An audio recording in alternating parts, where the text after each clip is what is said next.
Keeping venomous reptiles is an unforgiving hobby, requiring proper training and lots of experience. One simple mistake can be the difference between life and death. Remember, the most venomous snake in the world is the one that just bit you. There are no venomous snakes with training wheels. Just because you see Viperkeeper handle snakes a certain way does not mean you should try it too. Come on, no, don't give me that hooding stuff. It's the camera. You know the camera.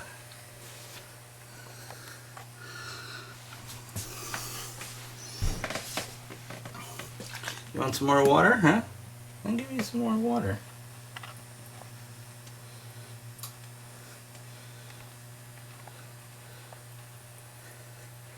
Oh, come on, you silly camera. What is your issue? Come on, you're getting my floor wet. Come on. No, I don't want you drinking off the floor. Come on, bud. Come on. I know, that's a foot. I'm sorry, I didn't have a hook handy. Come here. And this is no hook either. Whoa. Come on, go back in here for a minute. Until I get ready to give you some water properly. Come on, come on, come on. Stop. Stop. Behave. Here.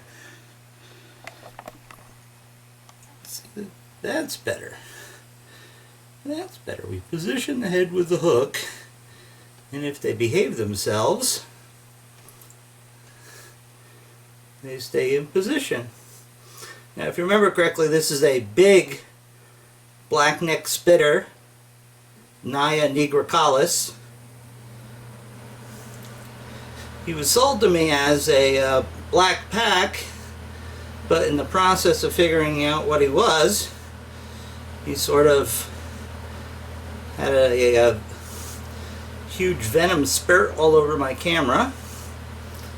And that's fortunately been the only time that he's spat, you know, because I had him by the head, and he was unhappy about that. So, but he's a good-natured guy for the most part, does have a good feeding response, and as you can see is a bit thirsty, but he generally is a good-tempered guy.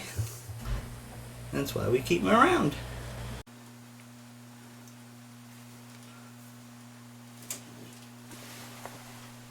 Hey, you bozos, knock it off. It's chick feeding night, and behind me the South African green mambas, eastern green mambas from South Africa, are being chaotic because that's the way they are when it comes to chicks. Now this little beastie is the male coral cobra, Spitalaps lubricus, who's absolutely positively a feisty little guy, but the female's like twice his size and generally treats him poorly. Hopefully he's done his job already. I haven't seen any breeding activity in a while, and she looks like her girth is growing. So I put him in his own bin over here, which I don't think he likes, because I think he likes the company. It's just that when I feed these two together, it can be bad for the little guy here. So I have him quarantined or sequestered in his own little tub here, so he can eat peacefully without the big gal breathing down his neck, so to speak. You know, boy, she just went out of her way the other night when I was feeding her. Of course, these are, you know, sight feeders for the great extent, so she was eating rat pinks. He doesn't really care for much other than chicks. So he was moving around the cage when she finished up, so she latched onto the movement and gave him a bite and a good roll.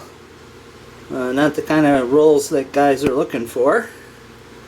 So that's when I decided that She was really hyper to feed, so I would move this little beastie to his own bin temporarily, since there was room at the inn here. And that gives me the ability to allow you guys a little bit close-up personal time with this guy.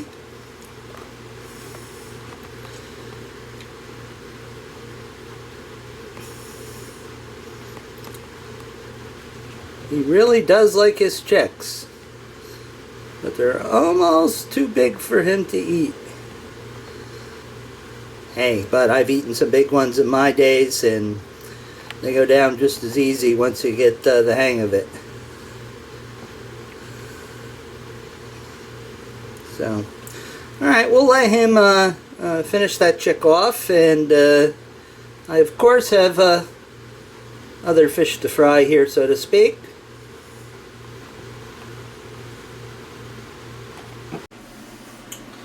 Don't know how well you can see, but it's full-blown courting display. She has produced eggs, but they've been either malformed or not fertile. I've been told that male echids become sterile. They get this interstitial problem with their gonads there, and they're not able to produce viable sperm after a while. I don't know what that is, and if any other research has been done on it. We'll just let them go at it. Now, keeping these two apart, well, let me put it to you a different way. Keeping the female from harming the male and eating him is the big problem. Why do you have to go right under her nose? Now you're asking for trouble. Come on. No, don't bite him. I had to remove him the last time they fed, because any movement he made set her off on a food reaction, and eventually it was realized that she probably shouldn't eat him. But I don't like that to happen. Hey bud, get back in there. You're not going anywhere. Hey, stop it. No more. No more. We're out of food. We're out of food. The boomslangs needed chicks because that's their primary food. Therefore, that's what they got, and you got the leftovers, so chill. Hey, slow down. Slow down, Missy. Slow down. Yes, he smells a little bit chicky. He's been munching chicky. It's just like you go home to the missus, you don't want somebody else's missus on your breath, so to speak. You've been eating other chicks again. And look at him. He's like, oh, okay, well, I'll just mess around with you and see if I can get you to bite me and try to eat me. That's the only attention you ever give me. Yeah, she's psyched to feed. I'm going to do some rats, which should placate her. Hey, you toad, stop that. Well, I can understand you wanting to exit, but just go hide in a corner somewhere. Jeez. Behave yourself.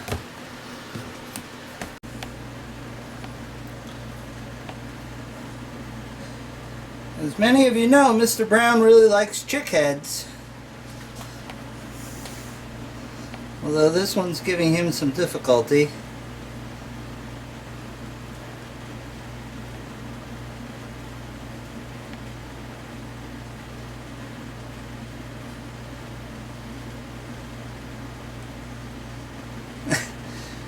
I hate when chick heads get caught in my gums like that.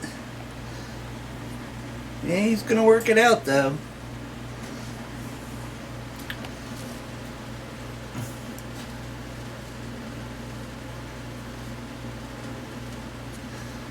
You know, definitely these guys, you know, Eastern Browns, King Browns, a lot of the Australian stuff are lapids on crack. Jeez, they're so hyper. You ready for the next one, Mr. Brown? Here, Mr. Brown. Oh, you missed. There you go. You got it. Mr. Brown's on a bit of a diet.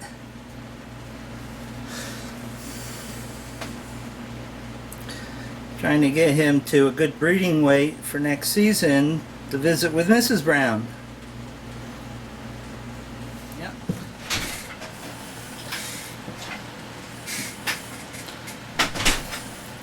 Well, here's a new girl in the collection. Actually, she's related to the other water cobras I have. So that's not good in one aspect, but this is a ringed water cobra. And this is one of Kurt Johnson's babies. My friend Kurt, who's no longer with us, produced these on a regular basis, like clockwork. He certainly could get cobras to breed, no question about it. I don't know anybody who was better than Kurt. At any rate, she's a little apprehensive because she's new here and she's not used to me. But as you can see, she's pretty kicked back, and generally water cobras are, you know, and you can stroke them and stuff. And of course, you still have to be a little bit cautious. I wouldn't, you know, pick her up and hold her in my hands in a way that I couldn't protect myself. You know, you never can tell when, you know, they'll turn and they'll bite without any warning. So that's why you never free handle a venomous snake. You just never know what's going on through their brain. So it's best to not be in a position where they can chomp you at all. Now, of course, the South African polyvalent works very well for these, and we have data on that. So, you know, your classic neurotoxic bite. It'd be interesting to ask Wolfgang how closely related these are to forest cobras. You know, where I'll have to look at his chart and see where these guys come off, because they have a lot of characteristics that are, you see with forest cobras, the very nice outlining of the facial plates and stuff. Oh, we have water cobra cam. I'm sure she tastes all the other cobras and snakes that have stuck their tongues on it. Hello. And these guys have the coolest looking eyes out of any of the cobras. How are you, huh? Yeah, you're a good girl. You're a good girl. See, if they don't perceive a threat, you know, they're pretty laid back. You know, she is wary because this is new to her. She is spreading a little hood, but if you move slowly and don't, you know, grab her forcefully and just touch her gently, she's okay with that. Now, I hooked her up with some nice forest substrate on the bottom, a place to hide, and a nice big water bowl. Big water bowls for water cobras is an essential thing. So I will, I'll let her go inside and explore her her new enclosure, and let her go.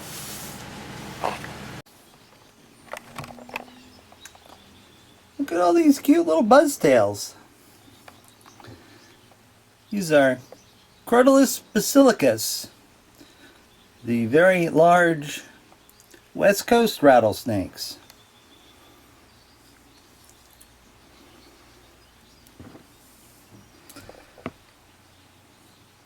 These are real beauties. They get to be very large and fat, not terribly long, 5 feet maybe,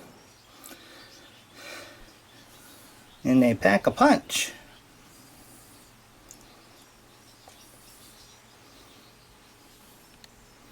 Let's see if they want a little drink of water. I let them out here in a little bit more warmer weather than I thought.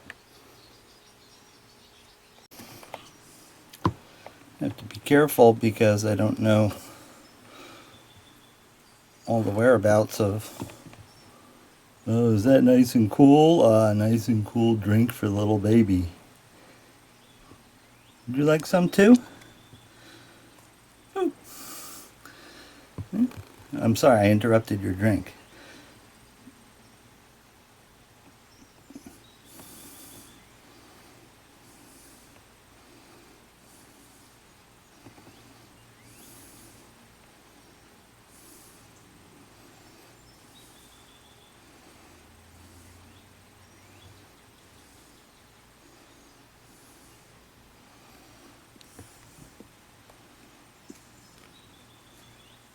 Yeah, that water is on the cold side, isn't it? Yeah, but it sure is tasty, especially since I was worried that I cooked you guys. Hi, Mama. Here goes the mama cat. Here, you want some more? Huh? How about you guys? Oh, that water's chilly.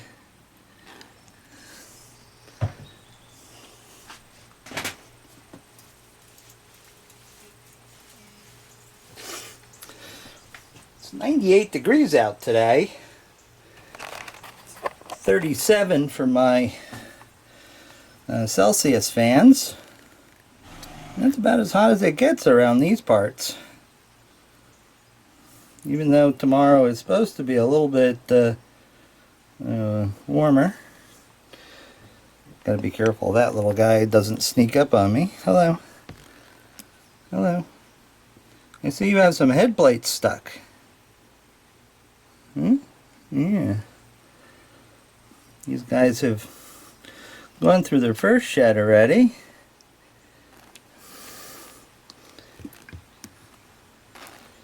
I'm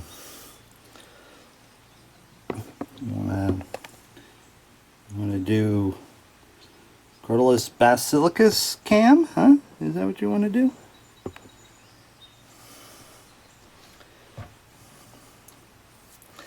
Gotta put together individual tubs for these pups. So that's the first task at hand tonight.